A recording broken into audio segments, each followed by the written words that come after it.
तर 8 डिसेंबर 2024 हा दिवस सिरियाच्या इतिहासातील महत्त्वाच्या दिवसांपैकी एक मानला जाईल, कारण या दिवशी सिरियातील असाद घराण्याची 53 वर्षांची तर बशर अल असाद यांची 24 वर्षांची सत्ता संपुष्टात आली। बंडखोरांनी सिरियातील प्रमुख शहरांवर ताबा मिळवल्यानंतर असाद यांनी देशातून पलायन केलं। आता या घटनेला आठवडा उलटून गेल्यानंतर सिरियातील जीवन कसं आहे, बंडखोर सत्ताधाऱ्यांनी आठवडाभर देशाचा कारभार कसा हाकलाय, पाहूया एक ग्लोबल रिपोर्ट। सिरियाची राजधानी दमास्कसमधील हा उम्मयाद स्क्वेअर महत्वाचा परिसर।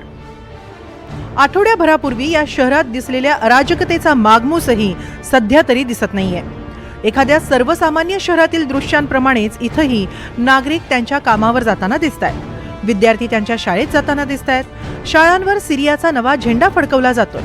शाळांमध्ये मुख्याध्यापक आपल्या विद्यार्थ्यांना देशातील नवे बदल समजावून सांगतायत।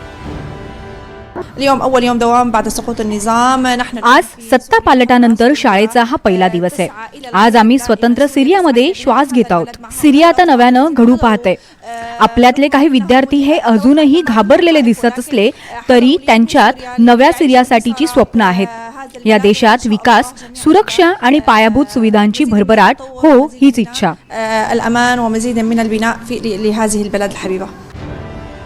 खरं म्हणजे आठवड्याभरापूर्वी जेव्हा बंडखोरांनी शहरं ताब्यात घ्यायला सुरुवात केली, त्यानंतर नागरिकांनी जल्लोष साजरा केला। विशेषतः दमास्कसमध्ये नागरिक असाद यांच्या निवासस्थानी घुसले आणि त्यांनी तिथं लुटमारही केली।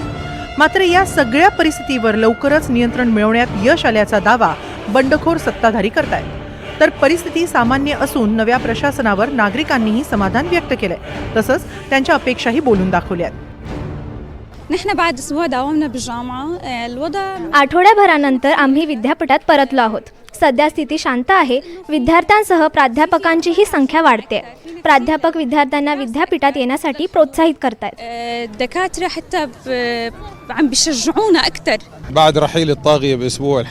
हुकुमशाहीचा पाडाव झाल्यानंतर मी अल्लाहचे आभार मानतो की देश आता सुरक्षित आहे। आज आमच्याकडे भरपूर इंधन आहे, रस्त्यांवर गर्दी नाही की अराजकता नाही। राजदूतावासही सुरू झाले। आठवड्याभरानंतर देश सध्या सत्ता पालटानंतरची शांतता अनुभवत असला तरी नव्या सत्ताधाऱ्यांसमोर मोठी आव्हानंही आहेत। तब्बल 53 वर्षांच्या असाद घराण्याच्या दडपशाहीमुळे कुटुंब उद्ध्वस्त झाली आहे। तुरुंगातून अनेक कैदी मुक्त करण्यात आले असले तरी काही जण अजूनही अनन्वित अत्याचारांच्या धक्क्यातून सावरलेले नाही, तर अजूनही काही जण बेपत्ताच आहेत। दारिद्र्य, बेकारी, महागाई, भ्रष्टाचार या समस्या आजही आवासून उभ्या आहेत। त्यामुळे सध्या जरी देश हुकुमशाही मोडून पडल्याच्या आनंदात असला तरी हा आनंद क्षणिक ठरू नये अशीच सामान्य सिरियन नागरिकांची इच्छा असेल। Bureau report, NDTV Marathi.